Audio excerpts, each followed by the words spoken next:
Only a few weeks ago, most people likely did not know who Sweet Baby Inc. was. However, after a Steam post highlighted their work, they were quickly thrown into the spotlight. It is worth noting that it was not the post on Steam that threw them into this whirlwind. Instead, it was how the Sweet Baby Inc. employees responded to the post that ultimately threw them into the mainstream. After the company went to Twitter and tried to launch a harassment campaign against the original Steam poster, people started to take notice. It was a strange way for a company to act that has nothing to hide. The fact that they went to such extreme lengths to hide their involvement in games made people pay more attention. If they simply ignored the original post, I do not believe things would have reached this point. Since this thing blew up, you had your usual suspects running defense. Kotaku finally entered the conversation when they wrote an article claiming that Sweet Baby Inc. does not do what people think. However, things got weirder after the senior editor at Kotaku tried to infiltrate the Discord group that was created by the original Steam poster. The Kotaku writer went into the group and posted, "If anyone would like to chat about this Discord and the Steam page, let me know. Thanks." She then followed up by saying, "Is there a reason why many of you didn't have your names, pictures associated with your accounts on here? Now, there is a very simple reason why people don't do that. It is because of reporters like this. If you attach your name, people like this will try and ruin your life. They will track down where you work and call your boss. They will label you every terrible name they can possibly think of. It is a classic bully tactic that people like this use. Sadly, you have to be anonymous in order to protect yourself. These journalists are already calling this a hate group. Defenders of this company have been desperately trying to close this group down. There was an effort to report every single post made on the Steam group that highlights the project Sweet Baby Inc. is involved in.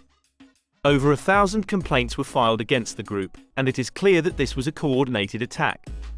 However, since then, the creator of the Steam group has responded by stating that Valve assisted them in clearing all issues. The Sweet Baby Inc. detected Steam group creator posted on Twitter, "It is with great pride that I say, based Valve. Thank you, Valve Software, for respecting your players' freedom of choice, and also, thank you, Lord Gabe, for building such an amazing platform for us.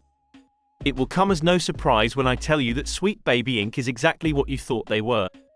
I highlighted in previous videos the strategy that companies like this use in order to bully companies into working with them. To simplify it, they will call up your studio and inform you that the games you work on are problematic. They will then highlight how bad it will get for you if you do not make changes to your game and more closely align with their agenda. After they have threatened you, they will sell you the solution. That means you hire their company, pay them millions, and they will diversify your game for you. The CEO of Sweet Baby Inc. makes no secret of this strategy. In fact, she proudly explains how she forces and bullies bosses at game studios to censor and change games. She is quoted as saying, "Terrify them into giving you what you want."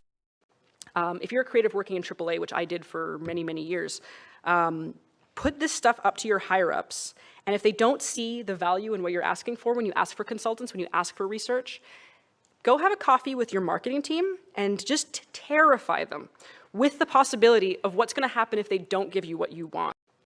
Now, you would think that big companies won't fall for these tricks, but they do. The truth is that Sweet Baby Inc. has no terror to bully you with. They will make a few tweets and ask their journalist friends at irrelevant publications to write articles about how bad the game is. This will have no impact as these people do not play video games anyway. Studios who listen to this type of garbage end up losing millions. Game developers have not yet figured out that you can just ignore these people. In a lot of ways, people have started to compare this situation to GamerGate. On the one hand, there is a group trying to diversify games, and on the other hand, there is a group trying to resist it. However, this is not an honest way of framing things. Most people against these changes are not against diversity.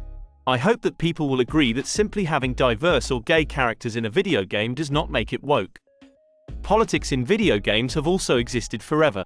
In fact, there are many games with strong social commentary, and there is no issue with that. However, there is this strong insistence that you have to agree with everything that makes people upset. Having a woman led is not an issue. However, remaking a game and changing the sex of the character is what people do not like. When you bring this up, people call you sexist, and then all hell breaks loose. Companies like Sweet Baby Inc. do not but cause further division.